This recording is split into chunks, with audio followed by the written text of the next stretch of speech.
فرمایا السجود علی تربت الحسین یتم الصلاۃ ان کانت ناقصۃ۔ اے عبد خدا، تو خاک شفا پر اپنی پیشانی رکھ تو صحیح، اگر تیری نماز میں کوئی نقص ہے تو اس خاک شفا کی برکت سے اسے کامل کر دے گا۔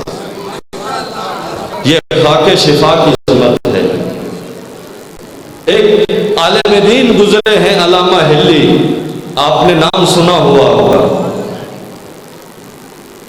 ان کی ماں نے منت مانی تھی کہ اللہ مجھے فرزند عطا کرے تو جب وہ فرزند میرا بڑا ہو جائے گا تو وہ زائرین امام حسین کو قتل کرے گا۔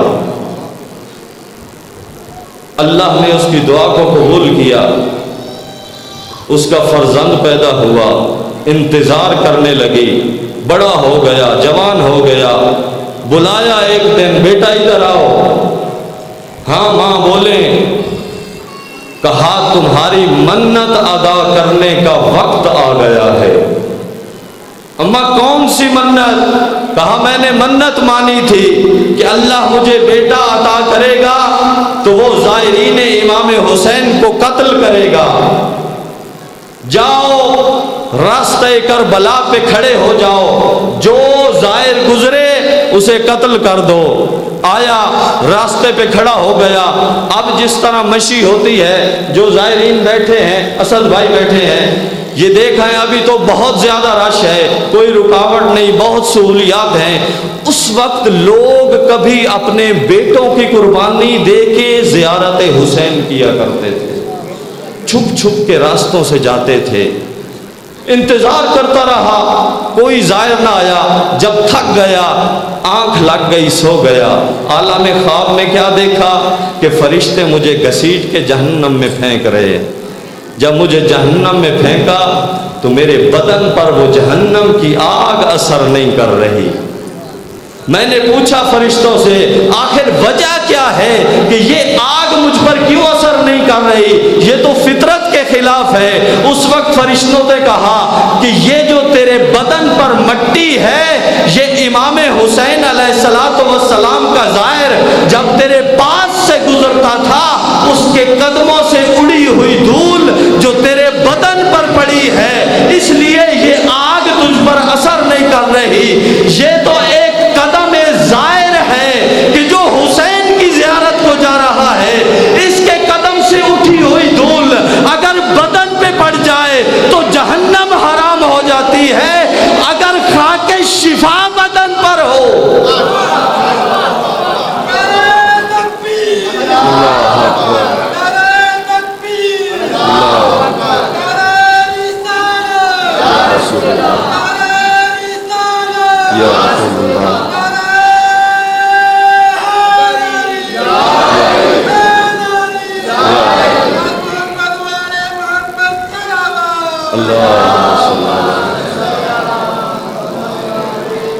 بڑی قدر و منزلت ہے امام حسین علیہ السلام کی اللہ کے نزدیک، اور اس امام کو اتنا شرف عطا کیا ہے اللہ نے کہ اگر لیالی قدر ہوں تب بھی زیارت مستحب سید الشہداء کی ہے، عید کا دن ہو تب بھی زیارت مستحب سید الشہداء کی ہے، امام زمانہ کی ولادت کا دن ہو تب بھی زیارت مستحب سید الشہداء کی ہے۔ اللہ نے کوئی بڑی عظمتیں عطا کی ہیں امام کو، لیکن ہائے امت نے نہیں پہچانا۔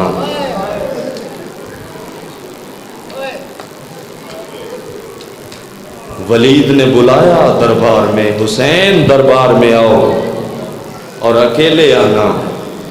میرے آقا نے بنی ہاشم کو ساتھ لیا، اور جب دروازے پہ پہنچے تو امام نے کہا عباس یہیں رک جاؤ، مجھے اکیلے بلایا ہے، اگر کوئی آواز بلند ہو تو پھر اندر آ جانا۔ وہیں رک گئے بنی ہاشم اور آئے اندر امام۔ ولید نے خط دیا، امام حسین نے خط پڑھا، کیا لکھا ہوا تھا؟ ولید حسین سے بیعت لو، اگر بیعت نہیں کرتا تو سر کاٹ کے شام بھیج دو۔ اس وقت امام نے واپس کیا خط، کہا ولید ابھی رات کا اندھیرا ہے، جب روشنی ہوگی تو پھر بتاؤں گا کہ میں نے کیا کرنا ہے۔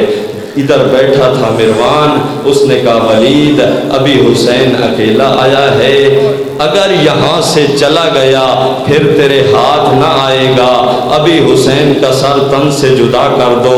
اس وقت میرے آقا نے غیظ و غضب سے ایک جملہ کہا مروان کو، اتقتلنی یا ابن الزرقاء او ہوا، اے نیلی آنکھوں والے کے بیٹے، تو مجھے قتل کی دھمکیاں دیتا ہے، تو مجھے مارے گا یا یہ مارے گا؟ یہی آواز بلند ہوئی، یہ آواز سنی، عباس نے دروازے پہ ہاتھ رکھا، دروازہ کھل گیا، ایک ہاتھ قبضہ تلوار پہ ہے، دیکھا ہے کس نے دھمکی دی ہے میرے آقا کو، ابھی میں عباس بھی زندہ ہوں اور حسین کو تم دھمکیاں دو۔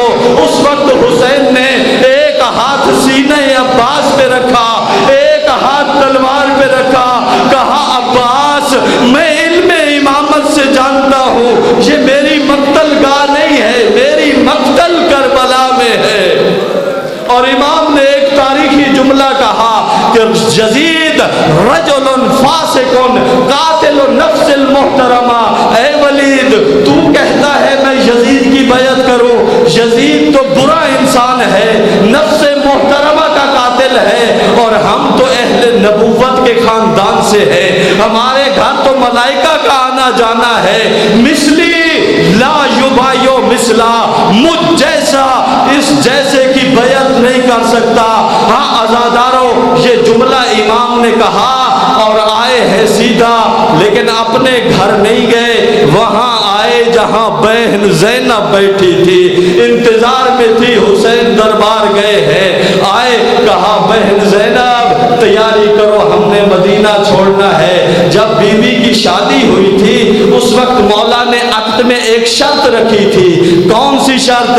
عبداللہ جب بھی حسین مدینہ چھوڑے اور زینب ساتھ جانے لگے، خبردار زینب کو روکنا نہیں۔ عزاداروں گھر آئے، کہا عباس تم محمل تیار کرو، میں نانا کا سلام کر کے آتا ہوں۔ عزاداروں جب امام آئے ہیں نا، امام حسین اپنے نانا کی قبر پر ایک ہاتھ قبر نبی میں رکھا، دوسرا ہاتھ بلند کیا، فرمایا اللہم انا ھذا قبر نبیک، اے اللہ گواہ رہنا، اور یہ کوئی عام قبر نہیں ہے، یہ تیرے نبی کی قبر ہے، وانا ابن بنت نبیک، اللہ میں تیرے نبی کی بیٹی کا بیٹا ہوں۔ یہی حسین روتے روتے غش کر گئے، جب آنکھ لگی عالم خواب میں دیکھا، نانا نے کہا حسین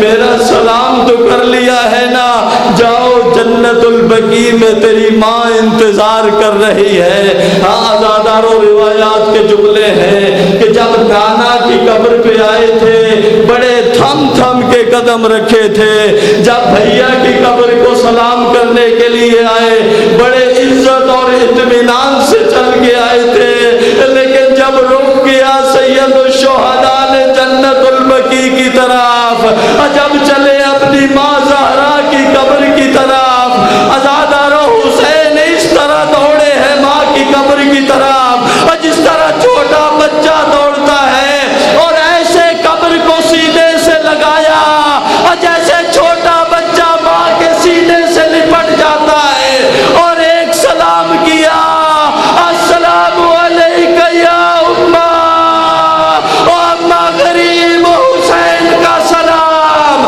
عزاداروں روح زہرا سے 3 جواب آئے، وعلیکہ السلام یا عطشان نوم، اے ماں کا پیاسا بیٹا میرا بھی سلام، اے ماں کا غریب بیٹا میرا بھی سلام، تو